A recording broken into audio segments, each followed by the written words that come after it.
হৃদয় ছিঁড়ে যদি তোমাকে দেখাতে পারতাম। আপাতত পাঞ্জাবির বোতামটা লাগাও, ভেতরে ছেঁড়া গেঞ্জি দেখা যাচ্ছে।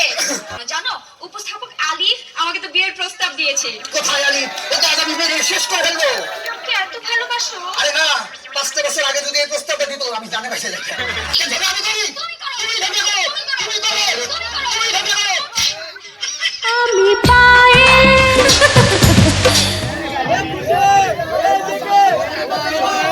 জীবনে কখনো বিয়ে করবো না, আর আমার সন্তানদেরকেও বিয়ে করতে নিষেধ করবো। কিন্তু শেষ পর্যন্ত আমার এই দশা, আমাকে বিয়ে করতেই হলো। আসলে স্ত্রী কি জিনিস জানেন?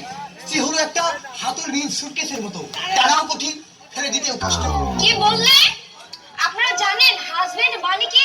ওটা এমন এক ধরনের বাদ্যযন্ত্র যা স্ত্রীরা বেলুন আর খুঁটি দিয়ে বাজিয়ে থাকে। দেখো, আমি তোমাকে কত ভালোবাসি।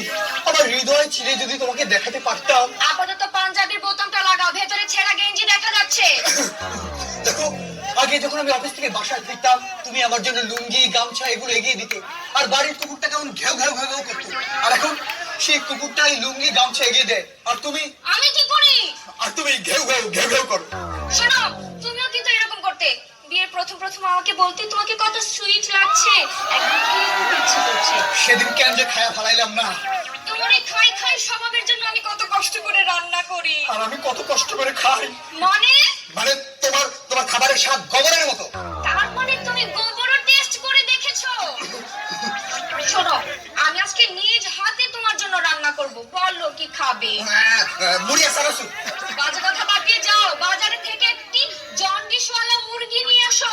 জন্ডিসওয়ালা মুরগি? কেন জানো না ঘরে যে হলুদ নেই? আচ্ছা, তুমি একটু ভালো মন্দ রান্না করতে পারো না? আমি কি প্র্যাকটিস করার সুযোগ পাই? সব দোষ তোমার। তুমি তো সমস্ত রান্না করো। আপনারা ভাবছেন আমি কেমন পুরুষ যে আমার বউয়ের রান্না সব আমি করি? আরে, আমার কাপড় চোপড় ধোয়ার কাজেও তো বউ আমাকে সাহায্য করে। তুমি আমাকে পাত্তা দাও না, জানো উপস্থাপক আলিফ আমাকে তো বিয়ের প্রস্তাব দিয়েছে। কোথায় আলিফ? ওকে আজ আমি মেরে শেষ করে ফেলবো। ওকে এত ভালোবাসো? আরে না, 5 বছর আগে যদি এই প্রস্তাবটা দিত আমি জানে বাসে যেতাম। জানো, ওই মুনমুন আমাকে দেখে এমন একটা মিষ্টি হাসি দিল। আমি তোমাকে যেদিন প্রথম দেখলাম আমার তো দুদিন হাসি থামেনি। তুমি এতগুলো লোকের সামনে আমাকে অপমান করলে, তোমার সরি বলা উচিত। তুমি সরি বলো। আমি 1 থেকে 3 গুণের মধ্যে তুমি সরি বলবে। 1, 2, 2, 2.5। যদি 3 গুণের মধ্যে আমি সরি না বলি? আমি একজন এমএ পাস ছেলে, আমি 100 পর্যন্ত গুনতে পারি। 4, 5, 6, 7। কোথায় চললে? আমি চললাম, আমি বগুড়া গেলাম। আমার জন্য দই নিয়ে এসো। আমি চললাম নাটোর। আমার জন্য কাঁচা গোল্লা নিয়ে এসো। আমি জাহাঙ্গীরে গেলাম। ঠিক আছে, ভালো থেকো। আমি মাছ নদীতে গিয়ে ডুবে আত্মহত্যা করবো।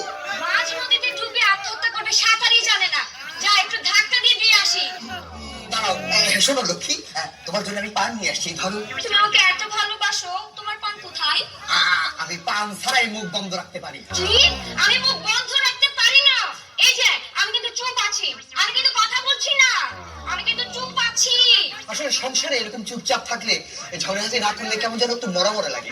একদম ঠিক বলেছো, একদম নুন ছাড়া তরকারির মতো। তাহলে কি আমরা আবার শুরু করি? এই ঝগড়া শুরু করো। কি? তার মানে সবার সামনে বোঝাতে চেয়েছো